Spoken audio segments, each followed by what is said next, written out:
Problematic Pub Podcast. Problematic Pub Podcast. Problematic Pub Podcast. The Lunatics won't get much. Problematic Pub Podcast. Problematic Pub Podcast. Problematic Pub Podcast. Get out of pub. You think it's funny? Come here and smack you in the mouth. I want to say a big thank you to the support we've been having. We have an amazing support on all our videos, on YouTube, on TikTok and all that. Yeah. One thing we also do, we do Patreon, don't we? Yeah, Patreon is a subscription. It's basically a paywall, so the dodgy stuff gets hidden behind that. You can subscribe at any time for as little as £3 a month. Or £3 a month, £5 a month, £10 a month. So £3 a basic. Yeah. For £3 a month, you get an extra video a week for me and Simon. It's a bit more. You can say more things because it's not on YouTube. It's absolutely great. You're gonna love it, and also you get discount and first choice and all tickets to all our live events. Yeah, we've got live podcasts happening back. The first one was a great success. So we've got loads of live podcasts. So it's patreon.com. It's obviously Problematic Pub Podcast. Go on there, download the app. It's exactly like YouTube. It's easy to set up, and you can cancel at any time. welcome to the Problematic Pub Podcast, episode 27, with myself, Simon Emmanuel. Me, Sandro Ford. And who we got on today? We've got the fantastic Billy Kirkwood. And Dave Fulton. Calm down. Hello, Dave Fulton. Welcome to the podcast, guys. Thank you for coming on. Hello. What we do at the start, essentially we like to talk about mishaps in life, but we're going to talk to you a little bit. We're going to give you 30 seconds each, say a little bit about yourself, and then we're going to move on to the stuff that the viewers are here for. So, Fuck yes. So Billy, 30 seconds. What are you about, mate? All right, I'm Billy Kirkwood. I'm Scottish. I hammer it in like a fucking nightmare. I could fuck you so hard an airbag would come out your face. That's the type of man I am. I'm a stand-up comedian. I'm a radio presenter. I'm a wrestling commentator, and I'm fucking coming for you in the darkest corner of your nightmares. Buckle in, princess. I like ratchets. Jesus. Did you see the gear change? Christ. Did you see the gear change? No one's ever ready for the gear change. I'm fucking scared, man. Dave, welcome to the podcast. Hey, welcome. Thanks for having me. Everything he said. Yeah, everything. I can't even top any of that. I fist fuck blind nuns. That's all I know. He does. For charity, though. For charity. And the last time I did, I fucking buggered up my elbow because I kept hitting it on the wheelchair.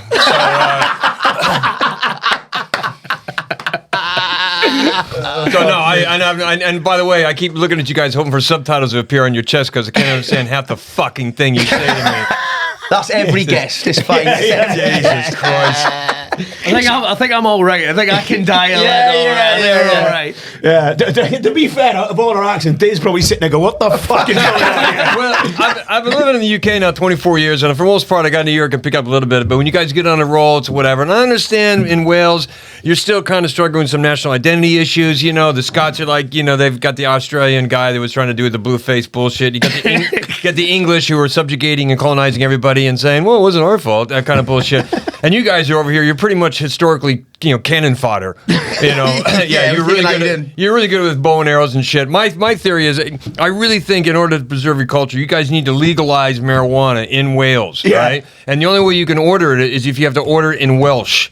Oh, wow. And you'll find every fucking English, fucking Welsh, what? And they'll be learning it immediately. They'll be learning your language, and suddenly everything will be in Welsh. Yeah. Amsterdam will be learning Welsh, just to get back on the fucking financial. That's a good idea, man. Like imagine in Port Talbot you could only get a fucking bag of white if you spoke Welsh. Oh, everybody Welsh. Everybody they'd learn it like. There's going to be a lot of old people off their fucking tits. The clubs are going to be filled with old people just like, yes! You have these fucking teenage kids going, come on, Grandma, I need you to say something for me. Grandma's dressing up as a nun the way to see Dave. Just read this in Welsh. A bag of what? Yeah. They got Nana jewellery on, but it's got little spoons to the end. Like, fucking you get the government going, fucking hell, the Free Wales Army are getting chatty. What's going on there? Billy, where are you from in Scotland, mate? I'm from Ayrshire, which is in the west coast of Scotland, down by the water. Yeah. I'm about 20 miles away. You can't go in the water, it's fucking freezing. Oh yeah, completely. I mean, Scottish people know that. We're like jellyfish if we get in the fucking water. Do you know what I mean? So that's where I'm from. A little town called Irvine. That's where I grew up. Half my family, my mum and dad were Irish. Yeah. But they got. I don't know what Dad did in his day, but let's put it this way: he left Ireland in a hurry. So, Around 88, I think it was. They only cast any aspersions. But all three brothers brought up in Scotland, so Oh, class, that's it really.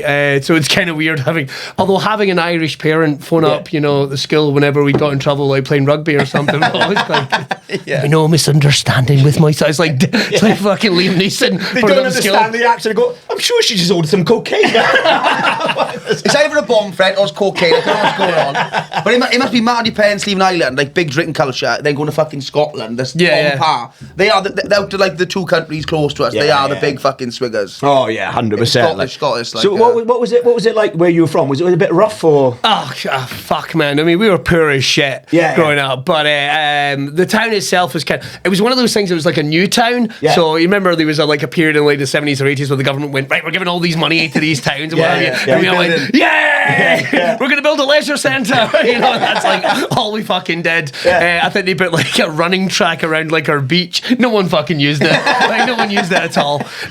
So it was quite rough at our school, but I like got with rugby and comedy. That was kind of kept me going and got me through it. And I am the only tattooed, long-haired rugby playing kid in our family. Everyone else is straight-laced as fuck. I think they went like, listen, I'm going to be like a Hallmark movie. I'm going to have this terrible upbringing with this dodgy dad, and we're not exactly sure what he did. And here's what we're going to do, is I'm going to go to university. I went to fucking university, man. I did media theory and production. Look at that. Look at that work there. But the other guys are quite straight-laced. One of them owns a farm now, which is fucking ridiculous. I'm going to be a farmer now. It's like, are you? What's one of the maddest things you've seen growing up where you're from? Did you ever see some like this? Oh, fuck, man. Like, we, in Irvine Town Centre, like, a lot like, I mean, I know Port Hill. It's probably about the size, when I grew up, it's probably about the size of Port Hill, but to be honest. Not too far from city, but like not too small as a village. Exactly. It's probably about the same. So we literally would have riots all the time, and we had like the Orange Walk and what have you going through our town. So going down the street outside. And we get that in Port Talbot with the girls with the fake tan on the Saturday night. My mum would have loved it here. So we had a lot of stuff like that. We would have riots and shit, like little mini riots and all that all the time. But in terms of like, I was back home recently, and I saw something that really brought. You know, the town's looking great. The town's looking great. It's great to see it all right. And then I watched a junkie eat a tub of butter with a spoon. Yeah, but he used a spoon. He used the spoon. He didn't use his fingers. Okay. But the thing is, it made me go like, where did he get the spoon? I know where he got the spoon. It's a little spoon. It's a small spoon. But they're like, what's he eating? Is that utterly buttery?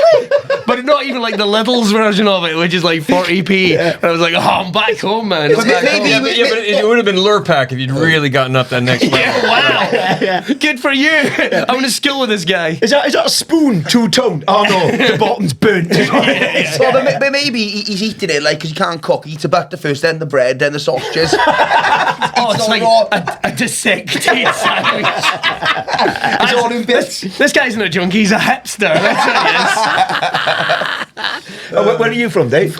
I'm from a place in America called Coeur d'Alene, Idaho. Right, okay. It says Idaho's up in the Pacific Northwest. My town is 100 miles south of the Canadian border. Yeah. 4-hour drive east of Seattle. Yeah. I grew up with rednecks and racists. And, yeah, seriously. And then by accident, 2 comedians talked me into coming out. Check it out here. A guy named Greg Proops. Yeah. Another guy named Mitch Hedberg. Yeah. And they said, yeah, you should, Greg was like, yeah, you should do this, blah, blah, blah, this and that. And I got a hold of Mitch, and Mitch had come out and done a set over here. And Mitch and I were buds. He used to open for me a little bit in the old days. And I said, hey, Mitch, how was London? And Mitch goes, oh, man, they weren't getting my stuff. I think my jokes was going over their head. It made them think too much. They needed simple comedy, easy jokes. And he paused and went, you should go there. So I did a couple sets and then thought nothing of it. And then a few weeks later, Comedy Store got a hold of me and said, hey, we want to put you on the TV show. And I went, all right. So I was 98. Said, kept coming back doing some more gigs. Did Edinburgh in 99. I mean, I was literally, they said, you want to do Edinburgh? And I was in this flat with Mike Wilmot and Stuart Francis and Pete Johansson. And I'm like, unbelievable. And I go, hey guys, should I do Edinburgh this year? And they're like, do you have to pay for it? Do I have to pay for it? No, they do it. I all right, yeah, I'll do it. Right? Yeah. I said, what do I got to do? Like, what do I got to do? An hour. I'm like, oh, I've been headlining in the States. I got an hour, right? So I go up to Edinburgh, and I didn't know that you have to have like a fucking weird hat and you know how to die. and a sofa and a guitar. You know, then my mom died.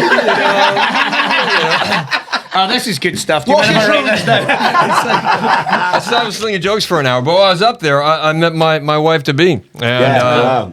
who's a London-born, working class English woman. Yeah, she's fucking hard as nails. I mean, oh my God, yeah, she is. Grew up really fucking poor. Yeah, I mean, one of my favorite stories is. She told me about she and her friends were sneaking into a fun fair because they couldn't afford the 50p to get in. Yeah. They go around the back of the caravans, and she and her friends caught this clown getting sucked up by a midget. It wasn't a baton, but Ram was it? And I said, well, what did you do? She goes, well, we thought he was abusing little girls, so we're yelling at him, going, get off her, get off her. And so this little woman turns around, and we see, and she's like, what do you want? And you're like, oh, God, sorry, carry on. He's like, well, thanks for that. And I mean, I've told a lot of stories, but I've never let in with, so I caught a clown getting sucked up by a midget. Imagine, have you been sucking off a clown? What makes you say that? You've got confetti all down When he comes, He goes off like a party popper. when he comes, he goes. So yeah, now I live in London, and it's I still go back to the States, and because of living over here, I've done shows in 27 different countries, but still like coming back here to doing the Glee in Wales, because I mean I still like slinging jokes to strangers. But Mitch Hedberg, he's like a cult legend, isn't he? Like but he was mad, wasn't he? He used to like his party and stuff, didn't he? Oh yeah, he was nuts. He I took him to Alaska twice with two different bookers because they didn't want, because he died so bad on stage that they're like, we can't have him back kind of thing. And so, yeah, he, I said anyway, we're in Juneau, Alaska, right? And he goes on stage. He's not doing well. He's fucking telling people to fuck off, this, that, and the other. So I think, well, I'm going to save the show. I go on stage. The crowd's not into it. Matter of fact, there's a woman on the bar, but while he was on stage going, this guy's terrible. I said, lady, one day you're going to brag to your friends that you saw him. So I go on stage. I'm doing my thing, but they're not going for it. So we're like, fuck this. So we get we get done. And the manager was strapped up. We go to a bar, start drinking a bit. Yeah. And I go, Mitch, what the fuck are we doing here in Juneau, Alaska, man? We're supposed to be artists. We should be like New York or LA slinging. And he goes, oh, man, it's about the experience. It's about going on scenes. It's about the stories. No matter win or lose, it's about the story you have later on, which I'm a firm believer in. Yeah. I go, yeah. So we started talking about our life lived. And there's some things that Mitch has done that I haven't and vice versa. I mean, Mitch has never climbed frozen waterfalls, which is what I'm into. I'm into climbing and snowboarding and shit like this. And I've never injected heroin between my toes. All the story. Today's the day. So we go on, and then we start talking about other stuff, and then of course, like when you get a bunch of guys together, he's talking about what have you done sexually, kind of thing, Yeah. And like, ever done anything gay? He's like, no, me neither. I go, okay, cool, so we can keep talking, and then. Then we get on the menage a trois thing. You ever had menage a trois? I said, yeah, I've had it. And he's like, yeah, me too. I said, I told mine was like weird. It surprised me. He goes, yeah, mine too. And he goes, and one of the girls was black. And I'm like, oh, wow, cool. He goes, and you know what it's like to have sex with a black chick? I go, no, I never have. And he's like, what, you're a chick? I go, no, man. He goes, what are you, racist? And I go, look, my dick may look like a skinhead, but it doesn't care where it goes. And so he goes, well, that's fucked up. I said, look, man, and we're hammered. I mean, we're fucking hammered. And I said, well, look, if you find a black girl, I'll fucking get her in bed kind of deal, Yeah. And we're in Juneau, so I figured I'm pretty safe. There's got to be nothing. So he goes in the bar, and this black girl comes out with him in tow, where we're sitting. And she had to be the only black chick within a 5,000-mile radius. So we got talking this and that, and then Mitch goes, oh, man, this isn't happening fast enough. So he goes to the bar, and he buys a bottle of Jägermeister with the money we made that night, and the three of us split a bottle of Jägermeister. So then it's a blur, and I'm back in this hotel called the Alaskan, which was built during the gold rush, and this black chick, she's like, yeah, we're going to fuck all night. And I'm like, well, I'm going to try to help you. And so she starts taking my trousers off and shit, and she has this little short skirt, and she just gets out of her knickers, leaves the high heels on, which I love. I think it's fucking great. So, and by the way, this is like 1992 or some shit like that. So since she drops down on top of me, and we're going at it, and I don't know what the fuck's happened to her, but it's like boom, boom, boom, and I lose my shit. Yeah. Right? And she's like, what the fuck was that? I'm like, well, I'm sorry. And she's like, I thought we were going to fuck all night. I'm like, well, maybe we could cuddle and talk about our feelings. What kind of records you like? And then she said, I'll never forget, she goes, yeah, well, white boys that come fast, they got to pay. And I'm like, what? I'm looking at my trousers over in the corner. I'm like, I don't know if I can reach him from here, kind of thing. I'm still the comic going, hey. Yeah. And then she goes, yeah, white boys have fucking, they don't pay. They got to talk to Roscoe. I'm like, who the fuck is Roscoe? Roscoe's been in the corner the whole time. Yeah, He's cocking his hand. I'm expecting a guy to kick the door down and go, hey, Idaho, pay the hoe, right? So That's getting clipped. so, and I'm like, I go, well, who's Roscoe? And so she reaches in a little purse and he pulls out a .38 snub-nosed revolver and just goes, this is what we call Roscoe. Fucking Yeah, fuck. And I'm so happy it was a gun and not a dildo. P. Diddy popped up. And at that moment, I thought to myself, holy shit, I bet you Mitch has never done one of these. Right? He never had a gun pulled on him. And so what happened was, I said, look, I tell you what, I said, we'll go at it again. What you do is go down, here's $20, go down to the bar, get a couple beers, some shots, come back up, and we'll have a party. She's like, okay, right? So she leaves. Yeah. I locked the door, I put all my fucking trousers on, I went out the window.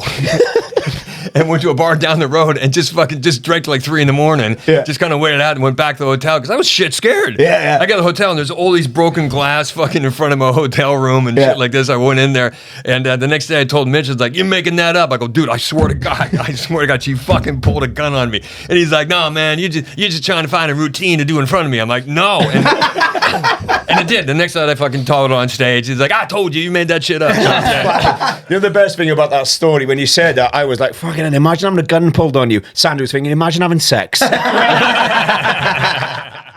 Bluestone Brewery is an eco-friendly brewery based in Newport, but not the crap one, the one in West Pembrokeshire. Bluestone brew a wide range of beers. They focus on consistency and quality, and they make beers they enjoy drinking, like us drinking them right now. Bluestone. Here's a question for you.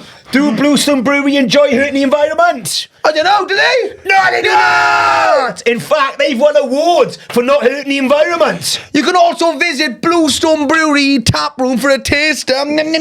Or you can, if you're at home and you think I feel like a beer, you can go to www.bluestonebrewing.co.uk and what happens? they're delivering to your bloody door. Yeah, no, they're not next door, not up the street. They come in the door. Yes. They deliver. But because you're a podcast fan, they want to look at the podcast people, and we want to track the orders. Yeah. So if you do it, type in the discount code PUBPOD10 to get 10% discount off your next order. Thank you. Get it down there. And they also do live events. I've done one in stand-up. Live events in the summer. They're absolutely class. Go to brewstonebrewing.co.uk. So here's a good question, man, because I love those kind of stories about the mishaps.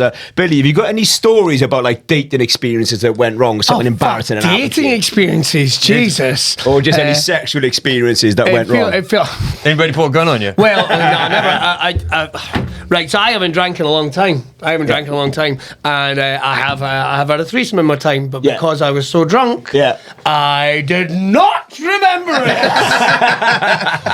It's almost as if you're given the greatest gift of a threesome, and then it is wiped from your memory. I guess that'd be like sexual experiences. Well, I mean, you got 3 kids now, so trying to have sex is like one of the hardest things in the world. We almost say we have like meerkat sex, you know. Shut the fuck up.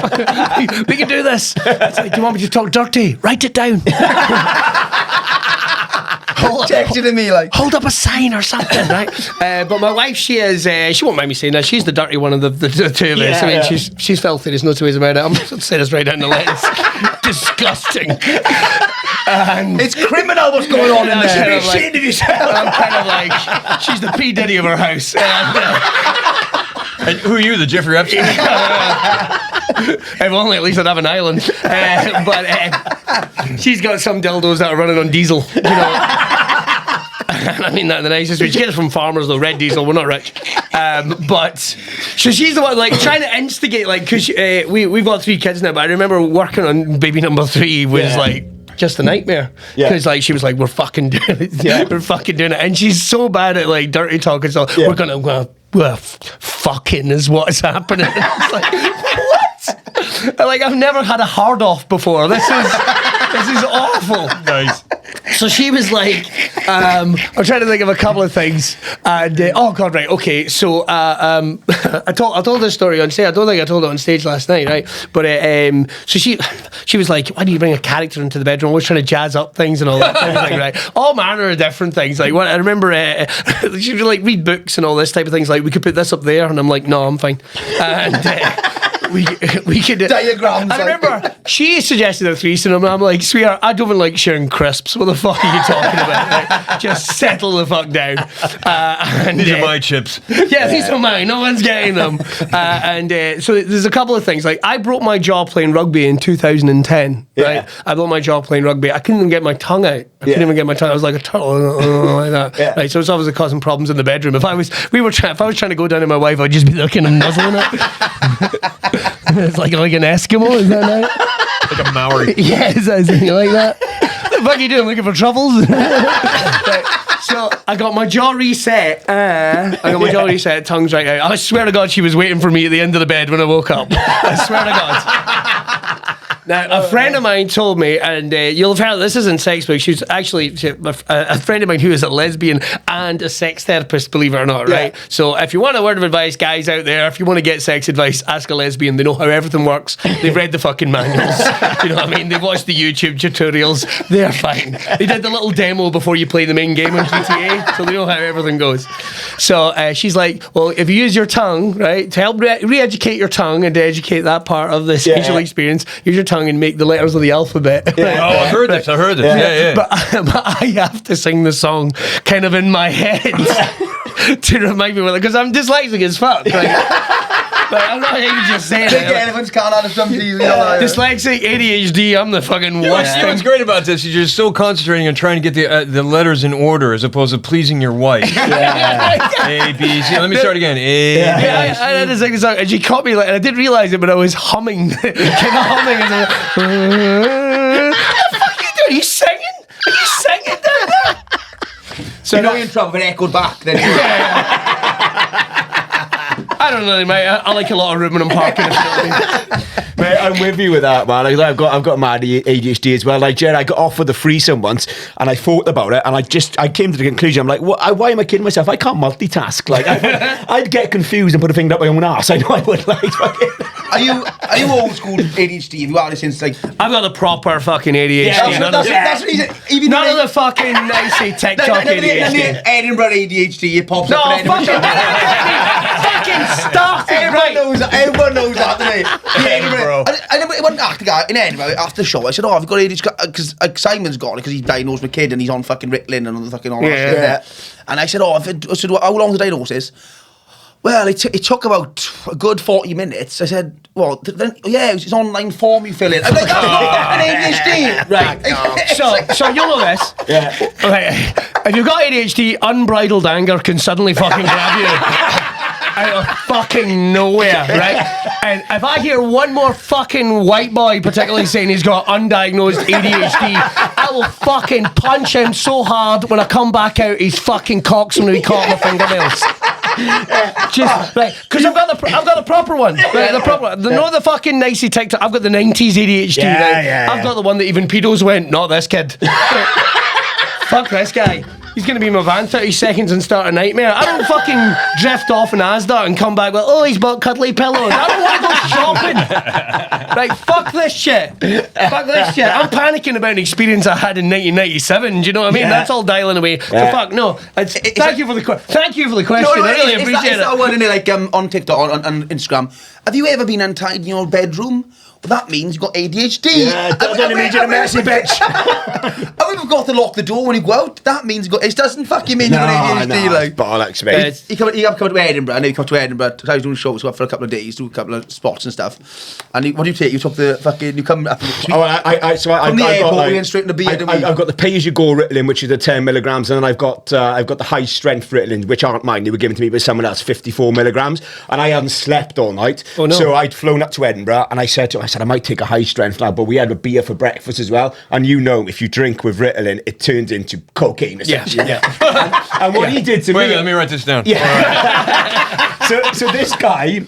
This is how much he looks after me, right? I did 4 shows. By the end of the 4th show, he came up to me and goes, are you all right now? I'm like, what do you mean? He goes, you looked off your face on stage. I'm like, tell me on the fucking first show. Like, don't let me do fucking 4 shows gurning. Yeah, You know? you're out there smelling colour. And but no, you're right. It's every year, and you've seen it more and more. People are using it as like an avatar. And hey, listen, if you've got it, I am not giving you a fucking hard time. Yeah. But you see, if you're just using it as like people come and see my show, they'll go, "Oh, this motherfucker's got ADHD." Yeah. Right. Oh, he's not going to be like a sad. Oh, I can see what you've done with the narrative and all the fucking narrative. I know what I do. Right? I do short form at 100 miles an hour. Right. I am not going to be able. If I start, I mean, people say like for years Connolly has like classic signs of ADHD, and he definitely has.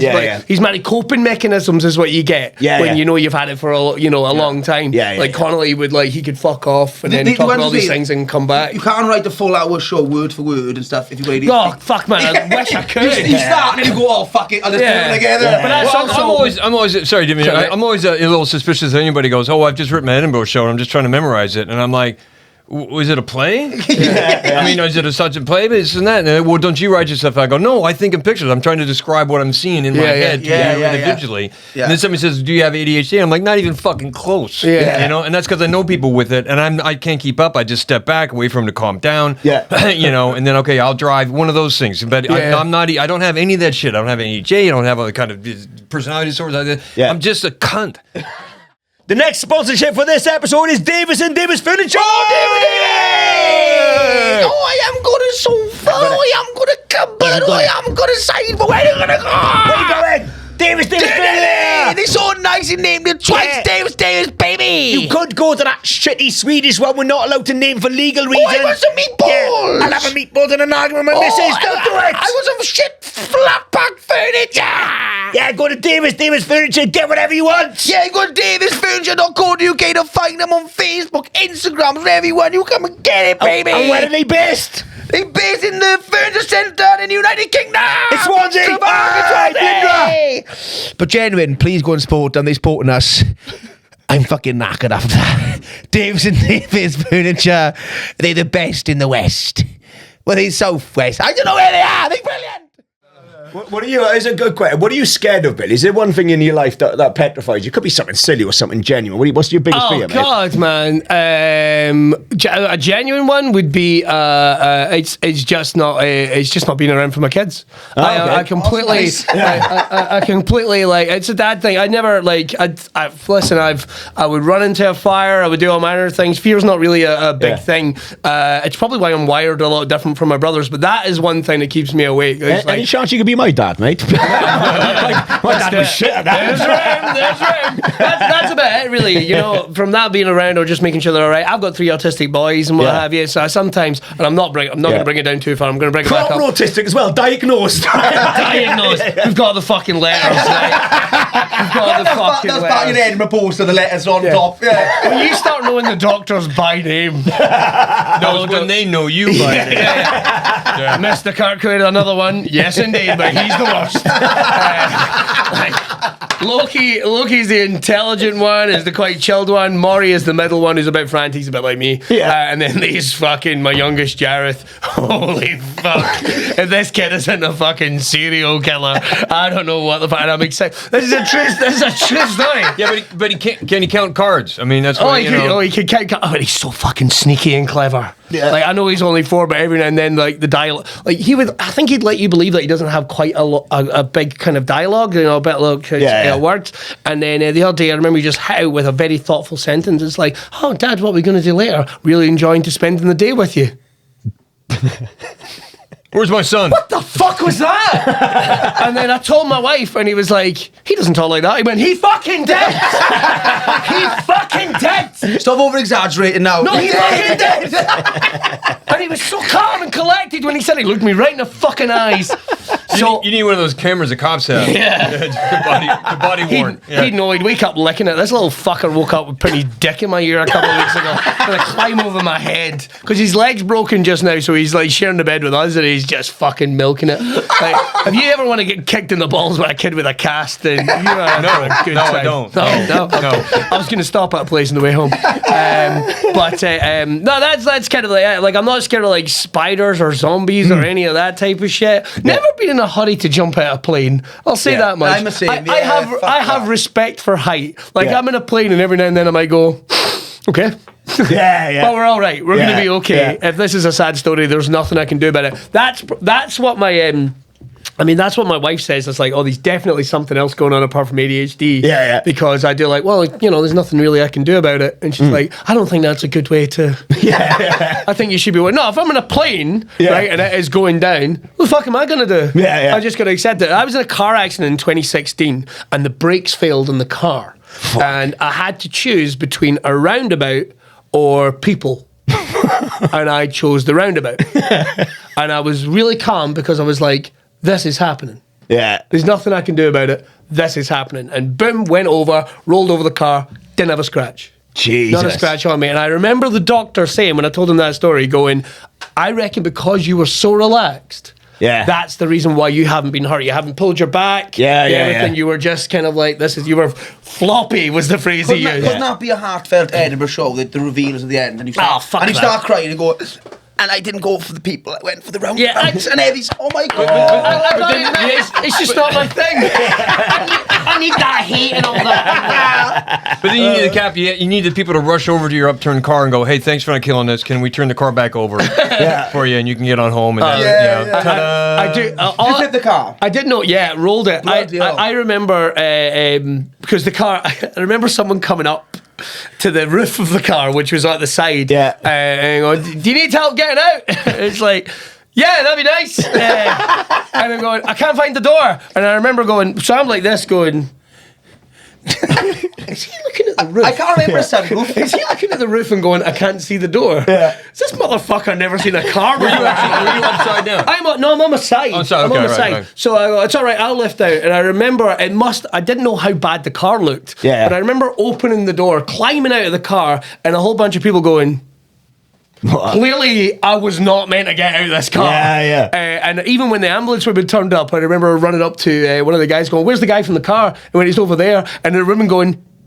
get the fuck in the ambulance, because it was like you shouldn't be standing, and like, and I'm on a board and all that type of thing. And then the policeman says, well, I guess we'll not be seeing you at the stand tomorrow. He fucking knew who I was. Oh, shit. And I'll tell you this, need the stand, turned out, had a concussion, boom, what a gig. Come with the guy coming out of the car, put the window down. All right, mate. Because I've been in a car that flipped. A friend of mine was driving a car in Gia, and we're going down these dirt roads in Idaho, and I said, yeah, it's going to be like a hairpin to the right. And he saw this blinking light and goes, oh, and he just went shooting off, and we hit this rock, and it flipped the Carmen Gia over, and it went so fast. And I was wearing this like toy batter's helmet, and I had a bottle of Alberta Springs whiskey between my legs, and we're upside down. And I remember just sitting there going, like, why am I this? And then first thought I go, oh fuck, did I spill the whiskey? And I didn't, by the way. And then trying to get out, and then you look over and you're like, oh shit, I'm upside down. And I remember getting out of the car, and my buddy Bill's going, I wrecked my car, I wrecked my fucking car, this and that. And I look up and I see this, we climb out of this dirt embankment, it was about 10 feet up, and we get on the dirt road, and we're in the middle of kind of nowhere by this lake. He's like, fuck, what are we doing, this and that? We're supposed to go to a party. And I'm like, well, I got the whiskey, still. And he goes, fuck. And then he looks at the whiskey and goes, fucking cops are going to come. I go, yeah. And I'm like, all right. And just then this woman pulls up, and she goes, what happened? He goes, well, we just had an accident, this and that. She goes, I'm on my way. She was a nurse at the hospital. She's going to do a night shift. So she pulls up, you okay? And Bill's like, down. He goes, yeah, I cut my arm a little bit. And we're down in the headlights. She goes, can I see you? And I remember putting my head down the headlights. She goes, you're coming with me. Like this. And I was all fucking cut up and shit like that. And what happened was the roof caved down on my side all the way down to the windowsill. And the thing that kept me from splitting my head open was this fucking goofy plastic batter's helmet. And we found the batter's helmet and had a groove right down the center of it. Whoa. Which should have been my skull. And then, so I go to the hospital, and I it's always a great thing when you call your parents, because I'm like, 20. Yeah. And my mom says, hello. And I go, hi, Mom. Is Dad there? I know it's serious. Yeah. So what do you want? I said, we actually cars. He came down and got me, but it's weird to be in a car upside down. And a moment later was on its wheels. There's that brief bit. It doesn't hit you for ages, like you've survived. Do you know? Although I just think I should probably be scared of more things than I am. I don't know. Paying my bills. That's probably about the only thing. Such a 2024. Not spiders. Not scared of fucking spiders. Can fuck the right off. Not scared of a spider. If you phoned home and see your dad, you left 10 years ago, didn't you? He's gone fucking years ago, Simon. It's a genuine. I toppled a car once whilst dogging. It's genuinely true. So I was with a girl at the time, and she said, "Did you know this car park was a dogging car park?" Can I ask what type of car it is? It was one of those silver polos. Got the image. That's all I need. So she's like, "All right, this dogging car park. Do you want to go?" And I was like, fucking yeah, okay then. And I don't think, well, I know now, she didn't really know what dogging was, right? So we turned up. We're the only ones in the car park. We start getting down to it about 5 minutes in, right? That's right, I can last longer than 5 minutes. About 5 minutes in, one car pulls up there, another one there, and they start to get out the watch, and she panics, and she's like, fuck, I don't know what as well. So she tries to slams the fucking car, goes for it. She goes for the exit of the car park, but obviously the windows are messed up, right? She hits the wall by the exit. The car topples, right? It's on the side, and then the other doggers come to help us, right? So they're opening the door, and every time they open the door, she's closing it because it minges out. It was just like a filthy tug of war going on. I've just got this image of these doggers trying to help you, still wanking. Come on now, let's help you, for crying out loud. I'm a medic. Grab onto this, I can pull you up. It was carnage. It was fucking insane. You were saying back in the day, you know about drink. What were the drink driving laws back in America like then? Well, it's weird. Getting back to your question, by the way, yes. Yeah. What I'm afraid of. Yeah. Same thing. I mean, we've got a little boy now. He's adopted. I love him to death. It's been 9 years. I don't want to leave them back. I don't want to leave her back. Yeah. I'm good about that. As far as like the other things, I do things that most people probably wouldn't do. Yeah. I climb frozen waterfalls, and climb rock and things like that, and I snowboard and drive motorcycles way too fast through lanes, and so I do a lot of things that probably should kill people. Yeah. But it's never really bothered me. I think it's partly a skill and part of it is denial. Yeah. As far as like drunk driving laws back in Idaho growing up, when I was growing up, during the 70s and shit like that, it was. If they pulled you, I remember getting pulled over one night by the police. We had my friends, all these beers, and they said, "All right, pull them out, boys." And so we just poured the beers out, go home. And that was it. And sometimes when I was going to uni, because I went to university as well, I remember my first year down there, went up to a friend of mine's dorm room. I had a flat off campus. And I leave, and we smoke a little bit, and I'm driving out of there and had some beers, and I see this cop behind me. And so I'm like, okay, no, there's a cop behind me. And I remember there was this great place called Taco John's, and you could get a dozen tacos for $5. Wow. And when you're stoned and high, it's like fucking, oh my God. I want to go there now. Yeah, that's like Mecca. I'm like, I don't give a shit. I'll convert. So so I remember stopping at the stop sign and making the left and going on the road, and he pulls me over. He goes, "Well, why you pulled?" I said, "No, you didn't stop that stop sign." I said, "Yes, I did. Yeah. I knew you were back there, and I stopped." And he goes, "I knew that you knew that I was back there, but you didn't stop." And I'm like, "Yes, I did. I made that, and I made the left right there." And he goes, "Well, there's one before that." And I went, "What?" And he went, "Yeah." And I went, "Oh." He goes, "What have you been doing?" I said, "Well, I was visiting a friend of mine in his dorm room." And he looked at me, and I smelled, and he goes, "What are you doing now?" And I remember we were just like the Taco John's was right there, 3 steps away. And I remember looking at the Taco John's probably longer than I should have. Yeah. And he's like, I said, "Where are you going?" I went, home to my flat. It's unavailability. He went, "All right." So he followed me home to make sure I got back. Oh yeah, and now, oh my God, I think about that. I remember driving, doing an open mic in Spokane, Washington, and I was seeing this girl in Sandpoint, Idaho, which was about an hour drive away. I was driving a 1969 Cadillac Fleetwood that I bought for $87, and I painted it pink and splatter painted it black, and I wrote "Climb or Die" on the roof. And I remember getting done with the open mic and driving. I thought, I'm gonna go see Molly, but I needed petrol obviously because the thing was fucking a tank. Yeah. And I'm stripping down to a pair of Speedos because I thought it'd be really funny to go, "Hey." So I'm in my Speedos and I need petrol, so I pull over and I'm fucking hammered. I'm filling up with gas, and I go in and I pay, and the woman goes, "Are you driving?" I'm like, "Yep." And this woman goes, "I think you've been drinking too much." I'm like, "I think you should fuck off."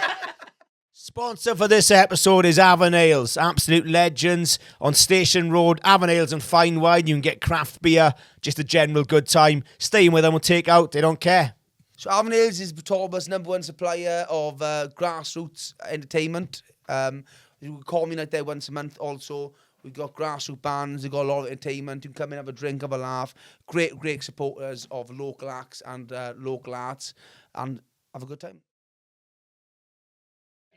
Although I'd say that you talk about like things like back home. So Irvine, the town I grew up in, one day a year you're allowed to drink in the streets. Yeah. Like the town goes feral for one day in August, and that's a thing called the Merrymas Festival, right? Yeah. Now you see, when I ever describe this festival to people from outside, it makes me sound like a fucking psychopath, right? So I'll take you down the dummy nose. It's like Wicker Man. It's kind of like that. So we have first of all we have a coronation because we have Queens and Marys. Who picks the Queens and Marys people? A bunch of old guys that basically go around the schools looking for the prettiest girls.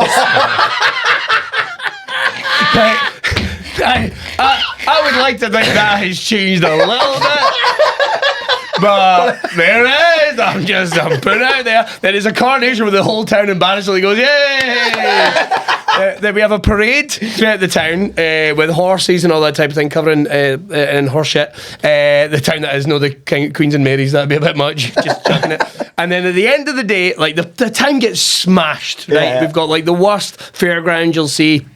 And we erect a 20-foot high greased pole on the top of the hill, and we put some ham on it, right? A big chunk of ham, and jostle drunk guys to climb up it, right? And the vein hot one of them falls off and really fucking hurts himself, like catches his nutsack in a stray nail on the way back down, and it's like a cup final. The whole town is going, and if you get the ham, you're a hero in the town for a year. You can go around all the bars and get like free. But what I know is, Irvine, I'm calling you out because nobody got the ham this year. Nobody got the ham, and the reason is apparently they put the wrong grease on it. Apparently they put like motor grease on it. Right. So these guys are just basically going on fire, burning up, trying to climb up this fucking thing. And I still remember, like, I loved my dad dearly, but he could tell a tall tale. And I remember he was involved at one point and went, "Oh, it was my idea to nail the ham up there." It's like, bullshit, Davey. Bullshit. Let's claim the fame, like. You're telling me it was just put up there, you just walk up and kick the fucking thing.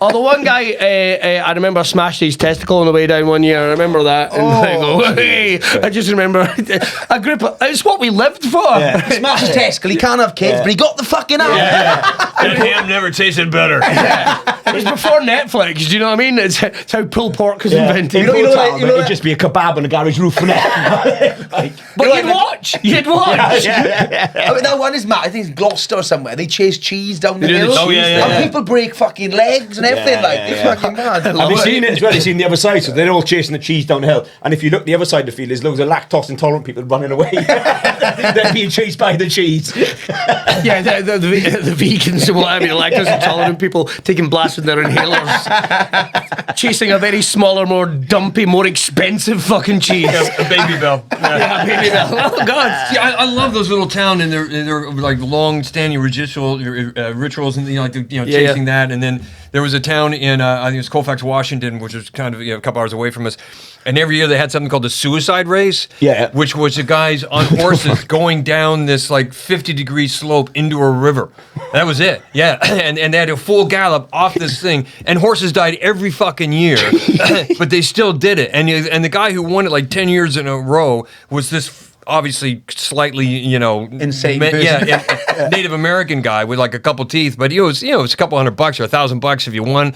But they would just, and for a while, and then it was one of those things where people would show up for it, and then after a while, people going, "Hey, horses are dying," and of course, oh my God, fucking horses, and then so they stopped. They just stopped doing this amazing fucking race, and it's like okay, it's horses, but just still, it's fucking amazing. What I love about like that the culture of like cities or towns or villages. In a city, you have a crazy idea, and they say, "Guys, that's not cool, health and safety." Yeah. In town, it's like, "Can we watch?" That's the difference. Yeah. In small towns, especially sort of for the same, like down Wales, West Country, fucking, there's some crazy fucking things going on in there. But that's where culture comes from. What would you say from like going like obviously travel Britain a lot now? What would you class Wales or Scotland as in America? Would that be like? would that be what kind of would it, where in America would it? Well, you know what's weird is my that's family. interesting. Yeah, my yeah. family actually came from Belfast. We're Scotch Irish. My family settled in Western Pennsylvania prior to the War of Independence. So, like, my grandmother's a member of the Daughters of the American Revolution, which is a tough organization to go into. There's a church in Canonsburg, Pennsylvania, where you walk around. It's just tombstone after tombstone of my family name, and the cousins are all there. My parents are there. We were part of the Whiskey Rebellion of 1791.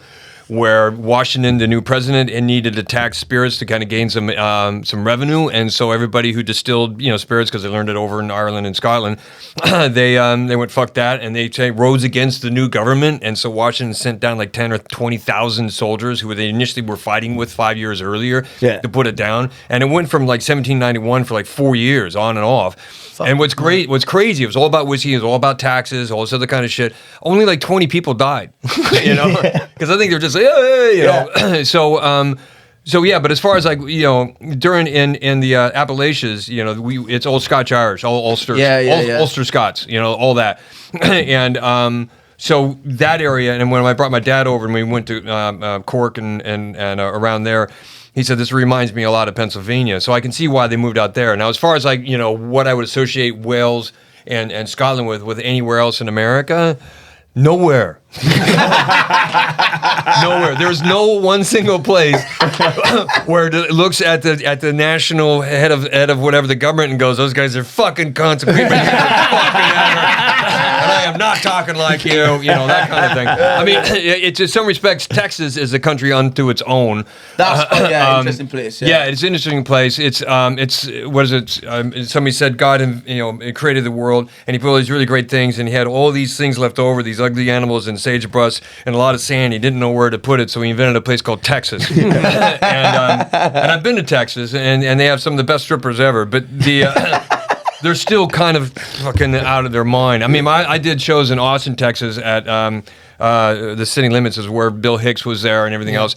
And so I'm there for a week, and I remember it was just after the illegal invasion of Iraq. I was making fun of Bush, and this guy yells out, "Hey, quit making fun of our governor." And I said, "You're so fucking stupid, you don't even know he's been elected president." And nobody laughed.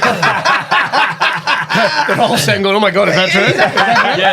They're like, "Oh my God, Oh shit!" I mean, there are places around America who think that they are the epicenter of everything, and anything outside of them is shit, because they are the best ever, which is like Liverpool. Yeah.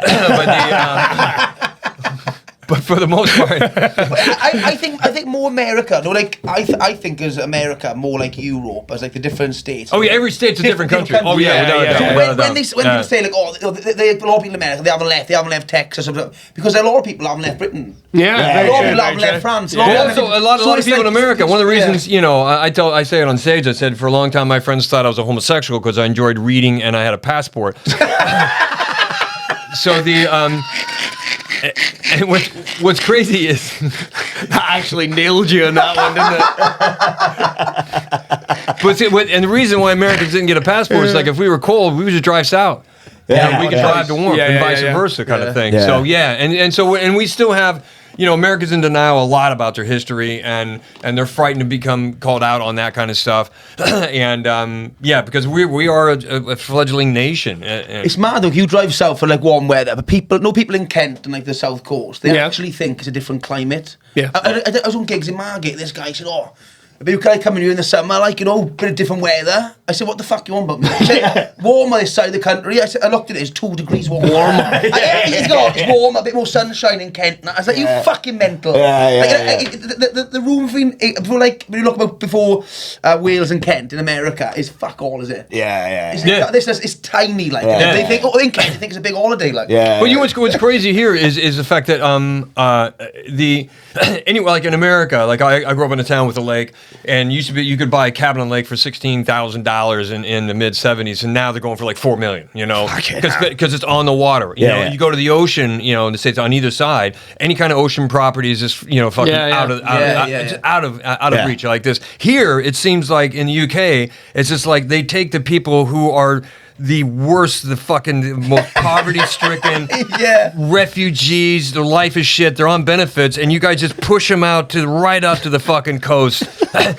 So all these little towns along the coast, for the most part, are, they have amazing history, Yeah. industrialized nations and shipping this and that, but it is shit, Yeah, and it's yeah. fucking run down. you- And there's some amazing architecture that needs to be brought back, but it's almost like, you know what, you just go out there and go by the water and wait for us. Yeah, Do you know we'll what it help is? you out. We've pushed him out and we're like, okay, let global warming do his thing. It's like, Yeah, it's like that water's slowly coming up with beer right I remember the first time I played Hastings, I go, man, they haven't cleaned this place up since the war. I don't mean World War II, I mean the war of 1066. And they push them out. So, we don't want them people in our town. They go out on holiday to visit them once a year. I always used to find it really funny when people, like kids from Glasgow, would come on like day trips to Irvine, and it's that's hilarious. Yeah. You're coming on a day trip to our leisure centre. That is Our next sponsorship is Complete Composite Doors, Windows and Repairs. They specialise in all aspects throughout the double glazed industry, from UPVC to aluminium windows and doors and glass replacements. They also specialise in high quality composite doors for over 100 designs to choose from. They are a Circas accredited company, and they have over 10 years experience in the double glazing industry, covering all of South Wales. They're a proud sponsor of this podcast. I say thank you very much. Also, the products also come with a 10-year guarantee. For the free quotation, please contact them directly on 0169 500 515. You can also find them on Facebook, Google, and also look at their high standard of quality work. Thank you very much. Yeah, thank you very much. Orlando, I got into Mountain Dew. I'd never had Mountain Dew Oh my before. God, Mountain Dew. Mountain Dew, and I really liked it. I also got sick when I was there, right? yeah. And I've had plenty of embarrassing things happen to me in my life. I'd like shat myself in a seesaw at 6 years old, stuff like that. It's like fucking horrible things. I caught my dad wanking over a set of nudie playing cards, as well. So That's old school masturbation. yeah, well, I'll explain that. Get the playing cards out. You remember the old school nudie playing cards you would get? Like everyone's dad had a set of these. No. I've got some here. We'll have a game. No, I never them. I saw some in a charity shop and I bought them, given to my dad. Dad, he was like, oh yeah, and I forgot all about them. So I was my dad's carer. So I go round his house, open up the door. I could see into the living room him shaking in his chair. And I literally did go, oh my God, he's having a seizure. Yeah. Like, I panicked. Because he wasn't answering his phone, he wasn't answering the door. I go bombing it down the corridor, and I realised what was happening. Right now, so I watched longer than I should have. That's a fair comment, right? But it was the weirdest thing was. How many cards into the deck was it? That's what I want to know. And at his care, when he gave it tissue, he went to her. What stopped me was he had this weird swipe and pump technique that I'd never seen before. Like the timing was all off. Spoiler: if you masturbate at any point, it's more of a continuous thing. He was like swipe, pump, swipe. Pump. So did you get him an automatic dealer so you could just push a button and think? I should have done that. Shuffle him back and He's like, you gotta be there all night. Is this your card? Is this your card? Yeah, the one with the cum on it. That's mine. So I didn't know what to do, and he had Top Gear on the telly, which I thought was well off. Top Gear on the telly. So I just kicked in the door and shouted, "Snap!" and nearly broke his dick off. It was amazing. He had no idea it was in the house. Didn't even know I was calling. Wasn't ready for it. I thought he was going to die. The panic of watching, and a carer, son. I watched that old man wrestle for at least 5 minutes, walking around his living room, trying to put his trousers back on. With one arm not working. But drink. So it was Mountain Dew. And I'd never had Mountain Dew before. It was really nice. It's really nice. But I got a little sick when I was there, right? I got a little stomach upset. And in the middle of Universal Studios, I can even picture the bathroom, right? I threw up in a way that I was not ready for because just as it was getting ready to come out, I sneezed. Right. Oh my so God. instead of my head being over the toilet, I went like that, and it literally sprayed red shit all over this. Pressed it. I mean, it looked like somebody had been fucking killed in this bathroom. Christ. And I still remember seeing myself in the mirror as it went up, watching it coming out my nose, going ah! And you know that way you're beyond the point of no return. It's like I have no idea how I'm getting out of this. Yeah. All I could think of was my wife and kids going, "We have to leave the theme park." We have to leave the theme park. But that's it ever since. And it's like, and Heather was like, you love Mountain Dew. It's like, I can't even fucking look at this stuff now. I could have blasted it in my nose. I swear it came out of my fucking eyes. And there's this guy coming in, and there's just me. So with the cubicle door open and going like, trying to clean red stuff off the walls. Rubbing it in. Yeah, and you could just, oh, I didn't make it any better. What the fuck is the deal? And he's looking at me, he's just going, I just go up to him. Sorry. and I'm covered. By the way, you know what really gets blood off the walls is Mountain Dew. Damn it, I wish I'd known that. I'd love it if that guy walked in, he went to go in the cubicle, he goes, I won't go in that one, I'll go in the next one, opens the next one, and your dad's in there wanking on things. This family's mental. With a set of regular I'm going back to the joust. That's a Scottish thing. He's there with a regular set of playing cards. Dad, that's well off. That's worse. But we said before, the mad thing I was on like the Scottish thing. America, and because my family's all Italian, so we went to Italy, we went to New York. I go, there's a authentic Italian restaurant. I go in there and I'm like, this is nothing like an Italian restaurant. Yeah. And the same as, and you go to an Irish bar and they have this idea of what an Irish bar is. Yeah. And they have their heritage, but they quite way off. Yeah, when you yeah. actually go, and the same as that, like, we probably the same, like, you know. First time I ever did gigs over in Canada, so it was like a best of Scottish tour. There was like 3 Scottish comics, and we went around kind of all the expat pubs and stuff like that. It was good, but I remember we stayed in like a Days Inn, and so we stayed in a Days Inn. And hey, there's a guy that stays here. He's Scottish. Somebody go and get Jock, right? All right, okay, I see. So this has clearly been his identity for like a long time. And he's like, hey, it's me, I'm Jock. And he's like, what the fuck am I looking at here? Well, if I don't go back to Ireland and go like, hey, I'm Irish, like they're gonna fucking buy that. And it's nothing to get like, he's proud of his heritage. I will not give him a hard time, but I don't think he's aware. Like, yeah, he's got a thick Scottish accent. No, he doesn't. This is what Scottish people sound like. The thing about America is we are a nation of immigrants, and as much as they don't want immigration now, we are a nation of fucking immigrants. We come from all over the world. Yeah. You know, and so we're a nation in search of some sort of like cultural national identity. So that's why we get African American, Irish American, all that kind of thing. And so you go to these places. They have the Irish pub, and they have what we're doing. Whatever Burns night, this and that. We're having hot haggis, and you're like, okay, great. And then in my hometown, Coeur d'Alene, there was a lot of miners and loggers growing up there. So there's a lot of big Scotch Irish influence there, as well as Eastern European and Swedish.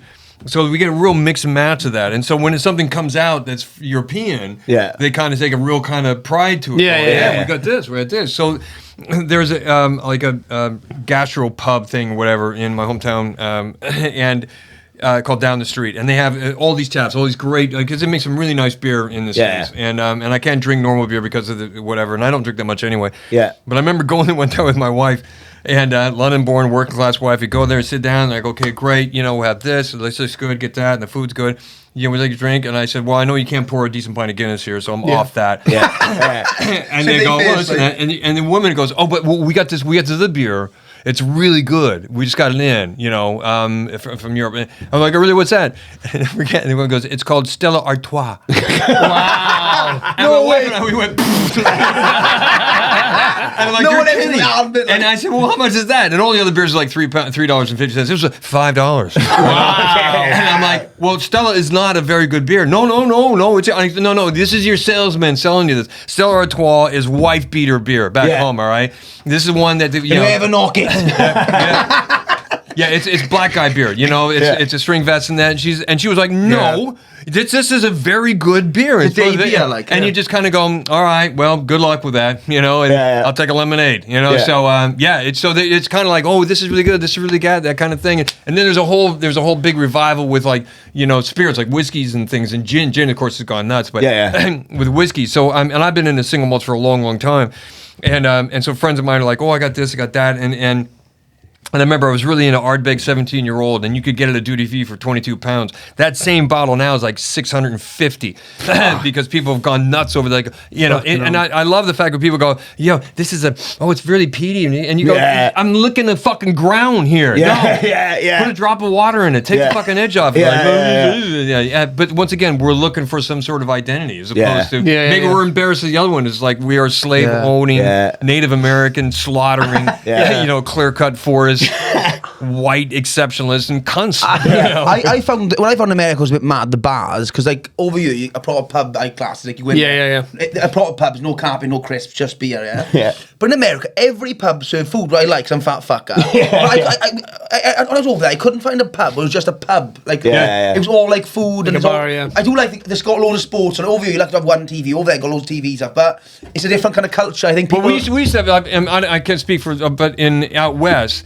Because the liquor license is worked on a different basis. Yeah, in Idaho, it's like you can't have a hard liquor license until the population reaches a certain point. But you can get a beer wine license. So you get taverns, and the taverns serve no food. So you walk in, it's just fucking beer and wine, and that's it. Yeah. And so you walk in, and these places open for the loggers and the miners at like 6 a.m. it's weird. The law.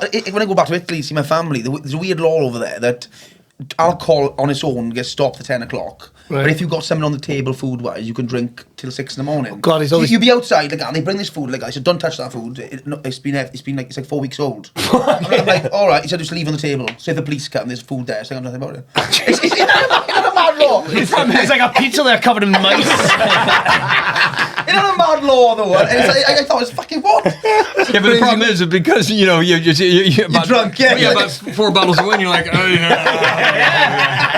That's not going to stop a drunk at all. You come back a year later, they give you the same pizza with your teeth marks out on the side. Our next sponsor is Jenkins Plumbing. You got a little leak. You got a little leak. You want your bathroom changed. You want a kitchen changed. You want a new boiler. Your boiler's broke. Got problems. You want to sort it out. Jenkins Plumbing, baby. They're based in Batol, but they cover all of South Wales and the UK. They can come up really quick for call outs 24 hours a day. Anything like that can be done. And how would you find Jenkins Plumbing then, Simon? Very easy, kind sir. How Very do you find easy. it? I just got to go to jenkinsplum.com for a free quotation, or just have a look what they're doing. Yeah, well, look what they're doing. Want to get a little bit of plum? You go jenkinsplum.com. Thank you very much. What's the difference between the different course then? What is it more like in like LA and stuff? It's more like actors and stuff. Well, LA is LA. When I lived there 91 to 95, and it was like a showcase town, right? Matter of fact, they looked down. The comics that living there looked down on me because I was making a living on the road doing comedy. Right. Because I would be there for 2 weeks, go away for 2 weeks, come back for 2 weeks, and they're like, "Oh, you're a road comic." One of those things. I'm like, "What?" That's what we want to do. Comedy. Yeah, but now that's kind of oh my God, you're a road comic. But now it's like that. So I was meeting guys who. They had day jobs. They were they were doing little production stuff here and there, saying things that wasn't true or whatnot. And what was really funny is when I first moved there, guys I would run into work on the road with, I'd show up at the clubs and they're like, "Hey man, what are you doing here?" Like, "I live here." And they go, "What?" I'm like, "Yeah." And they're like, "Oh shit," that kind of thing. Right. And it was, I got sets at the Improv and I got sets at, I did one set at the Comedy Store and I never went back. Comedy Magic Club was amazing. But anywhere else, San Francisco was amazing because it wasn't a matter of like, so what's in that airplane food? You had to actually, had to bring a point of view and you actually had to say something. You had to have an opinion. You had to, and Seattle was like that. And Vancouver, BC was like that for a little bit as well. And there were other places, some little towns in Chicago to some extent, but mainly the West Coast is where I stayed. And it was great because there was guys, like Patton Oswalt. Patton Oswalt, I know Patton. All right, so maybe that's one famous person I didn't mention earlier. But not that we keep in touch, but I know him. He follows me on Twitter. I sent him some personal message. He's done it to me. Yeah. And but yeah, it's more like you have to have a point of view with this, And the Canadians for a long time were just kind of like, "Hey, we're getting paid. We're going on." What's the big club over there? Yuck, that's what. Yeah. I remember doing a gig, and it was crazy. But I have no problem driving. And when you're on the West Coast, you're putting 40,000 miles a year on your car without a doubt. But I remember doing this gig one time with this guy named Mark Kelly, I think it was, and we were in Calgary. No, we were in Edmonton, which is North Calgary, a couple hours north of Calgary, and we had to do this gig up in Fort St. John, which was like 7.5 hours north. And we went up to this place, and it was it was a motel and this bar. That was it.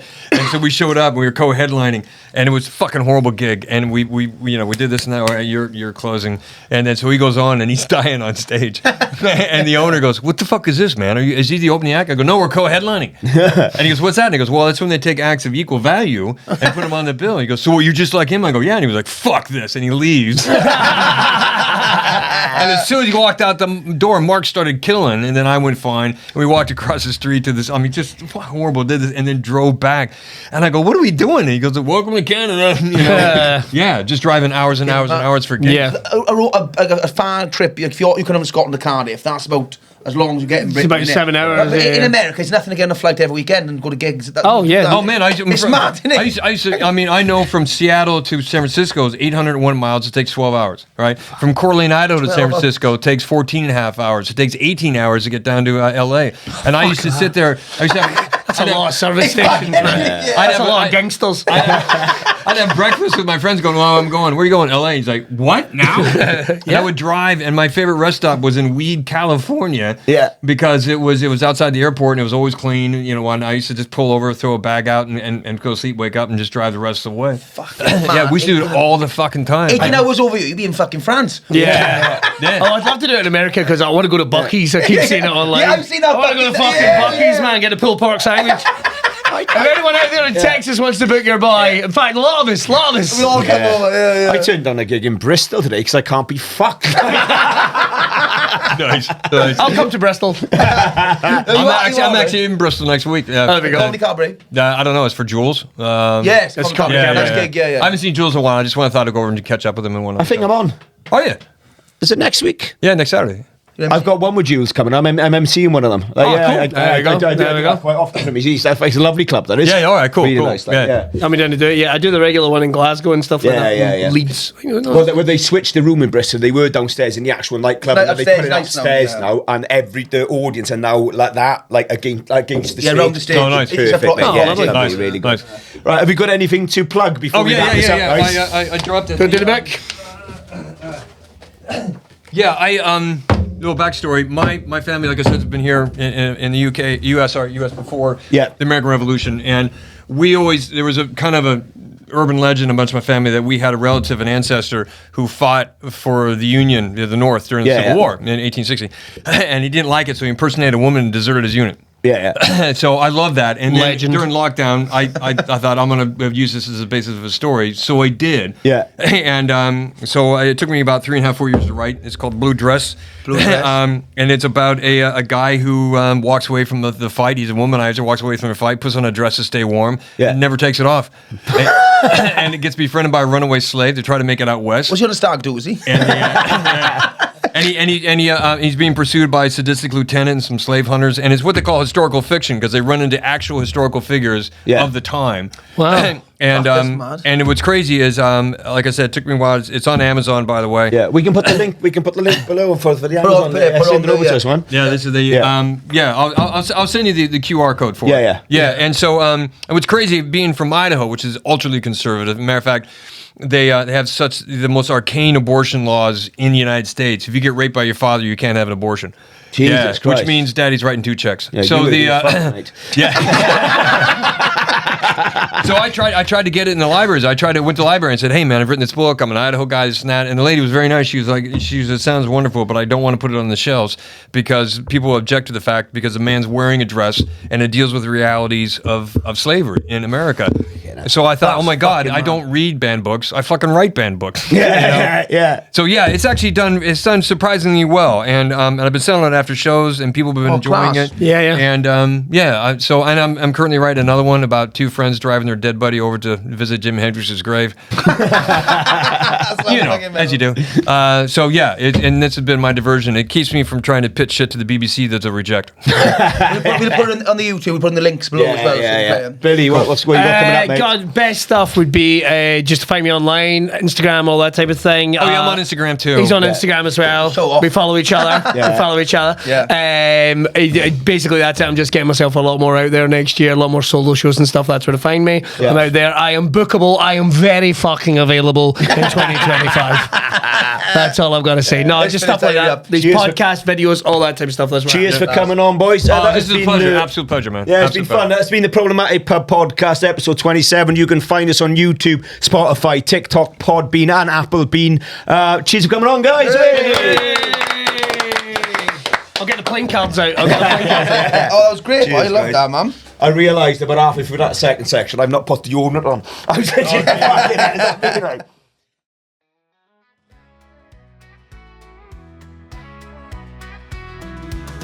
Sandro and Simone, hosts of a podcast so wild. The problematic pub with guests reviled. The insults flying, fueled by beer and gin, but it's all in good fun. Come on, let's all join in. Crazy Afro Simon's wig now gone. Welcome to the problematic pub, where the hosts never hold back. Let's all raise a cup. The banter is flowing, the jokes never stop. Thanks to Jack, the producer, this show's a top.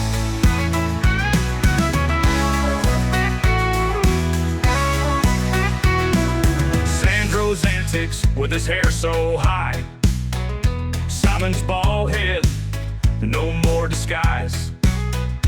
Guests beware, the insults will come. But stick around, it's all just for fun. Sober Jack, the hero, behind the scenes. Welcome to the problematic pub, where the hosts never hold back. Let's all raise a cup. The banter is flowing, the jokes never stop. Thanks to Jack, the producer, this show's a top.